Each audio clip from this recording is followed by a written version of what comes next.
Merci de nous rejoindre sur la radio-télé Ngoma Kivu. Mesdames et messieurs, bienvenue dans cette édition du journal qui s'ouvre par cette actualité. Le ministre de la Communication et porte-parole du gouvernement séjourne dans la ville de Bukavu depuis ce 23 juin 2021. L'objectif de sa mission est de se rendre compte du travail réalisé par le docteur Denis Mukwege, prix Nobel de la paix 2018. Il a été accueilli au port par plusieurs personnalités. Reportage Justin Mwamba.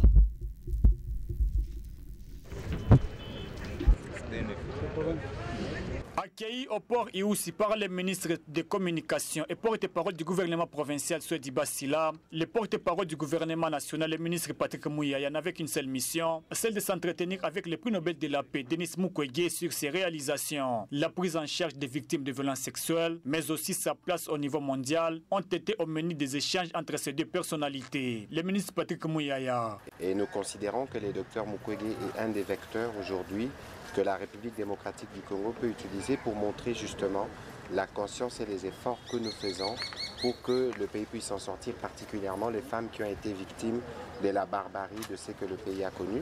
Et donc c'est avec joie que nous sommes venus à sa rencontre. Nous avons eu une visite d'un officiel accueilli par le prix Nobel de la paix, le docteur Denis Mukwege, à bras ouverts. Les citoyens du monde ont réitéré sa lutte d'exiger une justice transitionnelle pour les victimes. Il est question aujourd'hui que le peuple congolais puisse exiger une justice. Et cette justice, étant donné le nombre de victimes, ne pourra être que peut-être une justice transitionnelle.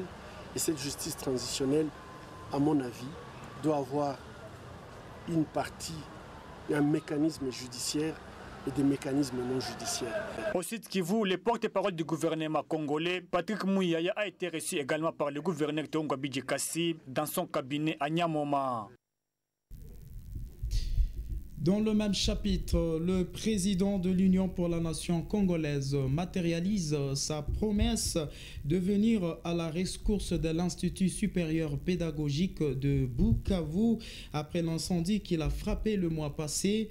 Vital Kamerhe a délégué les députés nationaux Alfred Maïcha et Guillaume Bongalaïsi pour poser cet acte en faveur de cette institution. À son arrivée à Bukavu ce 23 juin 2021, le député national Alfred Maïcha a indiqué qu'ils sont venus pour régler cette question. Celui-ci ajoute qu'il sera face à la population dans une conférence débat sur les questions d'actualité, notamment la position de l'UNC après les verdicts de la Cour d'appel de la Gombe. On écoute Alfred Maïcha dans cet extrait choisi par Achiza Katera.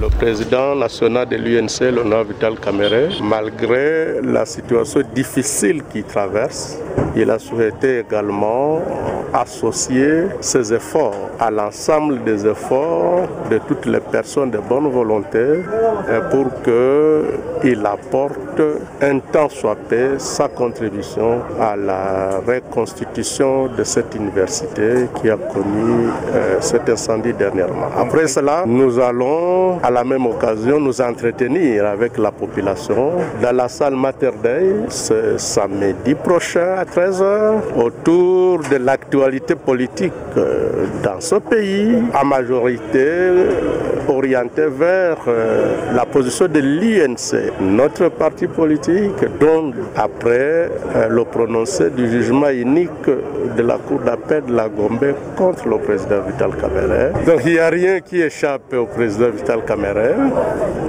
Peut-être qu'il y en a qui ont interprété à leur façon la déclaration récemment publiée par l'UNC.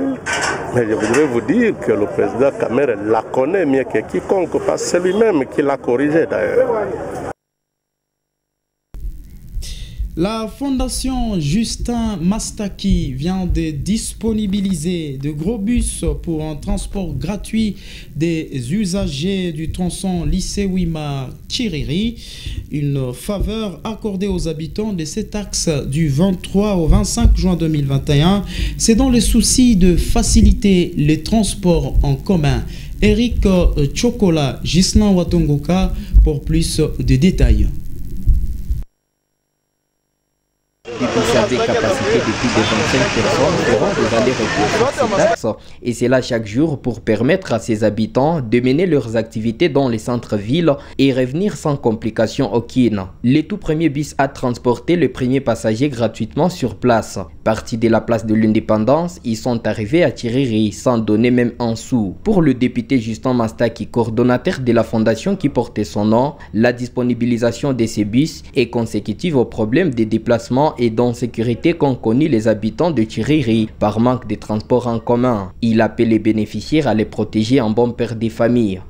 Comme vous le constatez, le projet a été lancé dans un premier temps dans des milieux emblématiques, c'est-à-dire des milieux qui sont le plus confrontés aux problèmes de mobilité et de transport, à savoir l'axe Chiriri, Kanteve, Louakabiri, et nous irons à Chimpunda, nous irons même à Tchaï, nous irons même à Bagira, parce que ce sont des endroits vraiment emblématiques.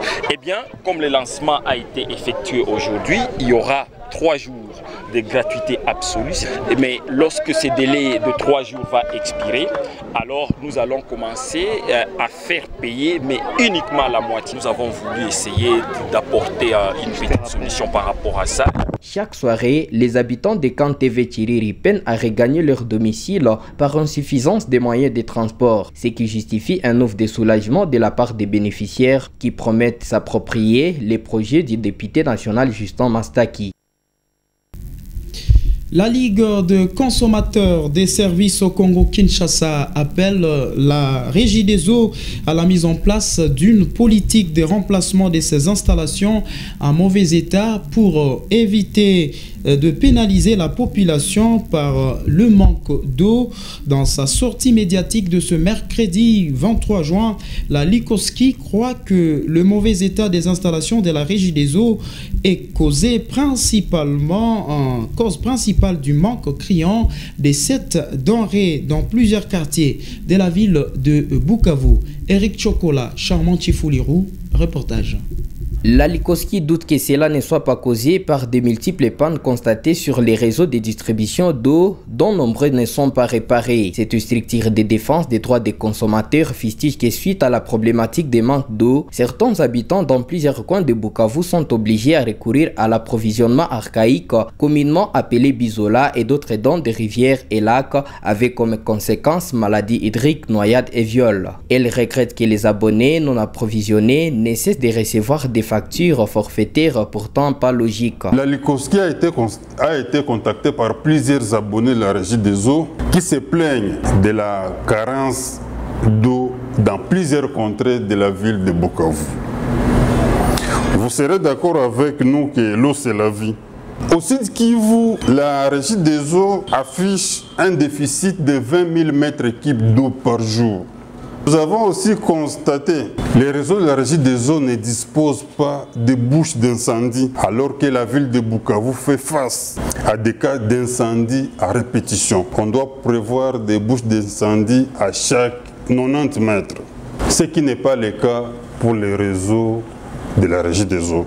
Nous venons de saisir cette société dont l'État congolais à ce jour le seul actionnaire afin qu'elle puisse adapter son réseau aux exigences internationales en plaçant des bouches d'incendie à des intervalles recommandés pour permettre à la population de pouvoir y recourir en cas d'incendie.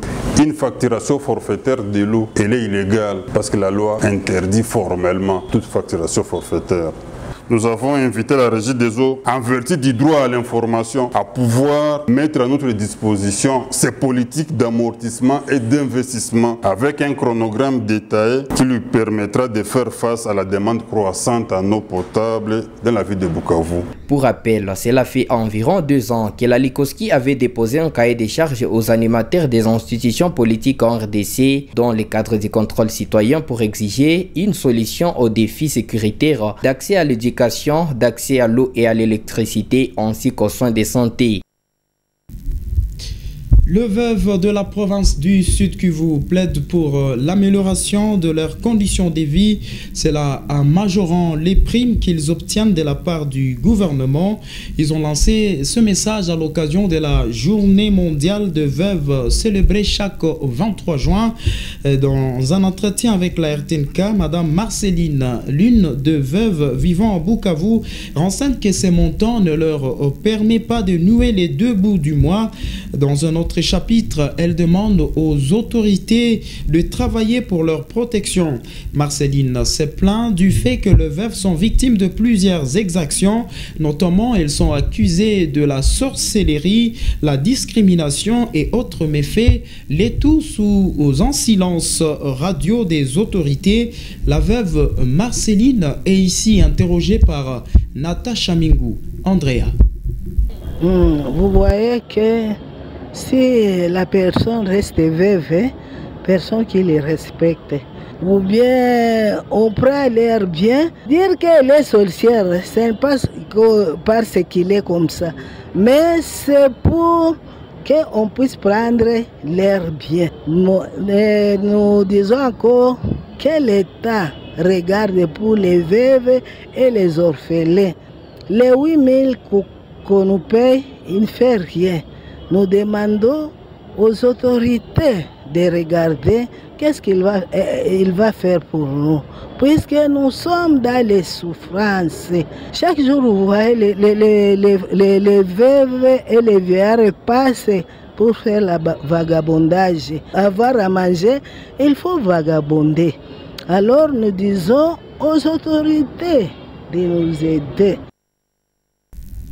Et en sport, pour boucler cette édition du journal, 56e édition de la Coupe du Congo de football, les deux représentants du Sud Kivu seront opposés ce jeudi 24 juin 2021 au stade de Martyrs de Kinshasa.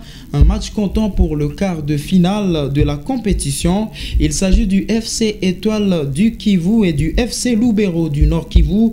En cas de victoire, le FC Étoile du Kivu poursuivra donc la marche pour la montée en première division de la Ligue nationale de football Vodacom Ligue 1. Mesdames et messieurs, ainsi s'achève cette édition du journal. Merci de l'avoir suivi. L'actualité reste en continu sur le www.rtnk.org. Au revoir.